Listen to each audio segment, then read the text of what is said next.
Good afternoon. Phil Lindemann with your news from Avalanche Physical Therapy on Krystal 93. A Postal Service reform bill is getting broad support from lawmakers from D.C. here to Summit.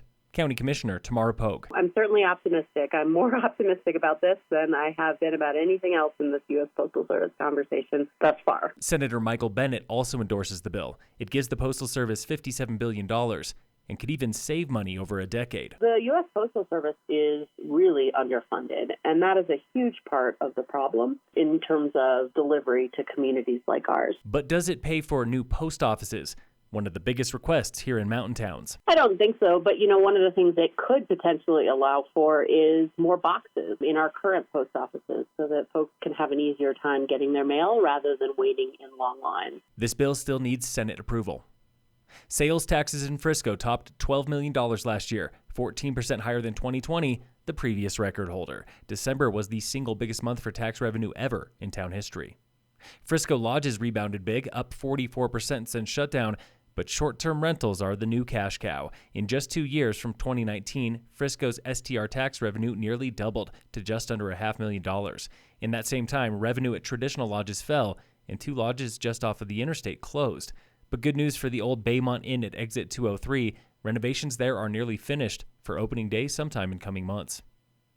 CDOT and the Summit-based I-70 Coalition want you to break up with your car. It's an effort to get, riders on transit instead of in their private vehicles, specific to our mountain towns where our Breck Free Ride and the Summit Stage offer free bus service. That was Matt Hulsey with Town of Breckenridge. The town is promoting this new campaign at its biggest pinch point, the new parking structure and transit center. Packing out your trash and dog poop seems like a no-brainer, but it's not. Jessica Hawley with the Frisco Visitor Center. People are just I would say, pretty bummed when they're going out, especially on the local trails. And we're also just noticing that a lot of people want to do the right thing, but they don't necessarily have the knowledge or the tools to do the right thing. New for Frisco this year is a partnership with Care for Colorado. It's a coalition of towns and agencies made to promote all of this. Know before you go, stick to the trails, leave things as you found it, things like that. So just really promoting the leave no trace principles. And that coalition is a bargain. Just $150 for the town to join. Keep your eye on Frisco's social media this spring for more. In sports, the Avalanche play the Lightning tonight at 7. Team USA ends the first week of the Winter Olympics with 10 medals, and coming up tonight are marquee events. Men's snowboard halfpipe finals with 3 Americans, including Colorado's own Taylor Gold, and women's Super G, where Michaela Schifrin does still plan on competing. Women's hockey plays the Czech Republic in the quarterfinals. And in local sports, today on the Warmup. Never give up in a match, and that's what I pride myself in, just working the entire 6 minutes, and even if the kid's better than me, just trying to outwork him. That was Aiden Collins with the Tigers wrestling team. He's a wide receiver at heart, but says 3 years of wrestling has improved his football game. I would recommend it to anybody who's trying to improve on football, and definitely linemen.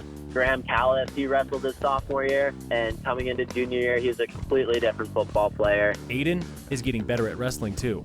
Coming up this weekend is the regional meet in Gunnison, where the senior has one last chance to qualify for state. I've come this year to just really appreciate wrestling and what it's done, and really loved wrestling. I'm just really happy that I've done it. This has been the Warm-Up with your Summit High Tigers, brought to you every Thursday and Friday by Alpine Lumber, Enza's Deli and Market in Silverthorne, and I Furnish in Frisco and Kremling.